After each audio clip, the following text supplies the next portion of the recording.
मी ज्योतिराम साहेबराव चव्हाण, राहणार यशवंतवाडी, तालुका रेणापूर, जिल्हा लातूर. आपण तहसील कार्यालय यांच्याकडे 143 खाली शेत रस्त्याचा जाण्यासाठी मागणी केलेली होती.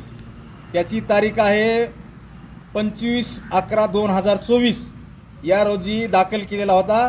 परंतु तहसील कार्यालय यांनी आपल्याला निकाल दिलेला आहे 11/6/2025 या रोजी निकाल दिलेला आहे. परंतु यांचा अपीलचा टाईम 2 महिने असल्यामुळं आम्हाला 2 महिने थांबावं लागलं.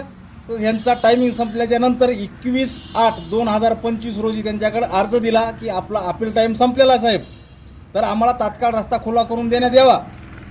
त्यांनी आदेश दिला आणि 9/10/2025 रोजी त्यांनी रस्ता काढण्यासाठी आपल्या शेतामध्ये सर्व कर्मचारी, मंडळ अधिकारी, पोलीस डिपार्टमेंट हे सर्व आले. परंतु भूमी अभिलेखच्या अधिकाऱ्यांनी, वरिष्ठ अधिकारी यांनी त्याच्यावर दखल नाही घेतली, म्हणून माझा रस्ता खोळंबला आहे. जाणीवपूर्वक भूमी अभिलेखचे कर्मचारी जे आहेत त्यांनी त्रास देत आहेत.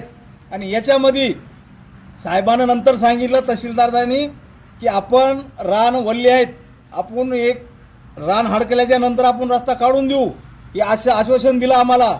परंतु आम्ही त्यांच्याकडं वारंवार जात असल्यामुळं त्यांनी सांगितलं की रान हडकू द्या आणि दिवाळी होऊ द्या, दिवाळी झाल्याच्या नंतर आपण रस्ता काढण्यात सुरुवात करू. त्यांनी तारीख दिली 27 ते 30 तारखेच्या आत आपण रस्ता काढून देऊ. म्हणून आम्ही काल 27 तारखेला तहसीलदार साहेब यांच्याकडे गेलो. साहेब, दिवाळी संपली, रान हडकले, रानावरचं सोयाबीन निघाले. तर तहसीलदार साहेबांनी असं सांगितलं की चव्हाण साहेब म्हणले की रस्ता काढून तर देऊ आपण, पण आता तुरीचं पीक आहे तर आपण थांबावं लागल, त्याच्यानंतर काढून देऊ.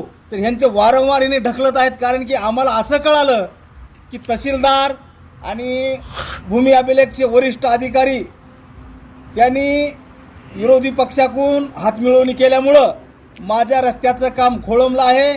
आत्तापर्यंत 2.5 ते 3 लाख रुपये ही रस्त्याची मागणी करण्यासाठी मी घातली आहेत. ही रेकॉर्डली रस्ता असताना सुद्धा ही द्यायला प्रशासन एवढं मागं बघत आहे. बावनकुळे साहेब वरून सांगतात, आदेश खाली देतात, तात्काळ रस्ते द्या.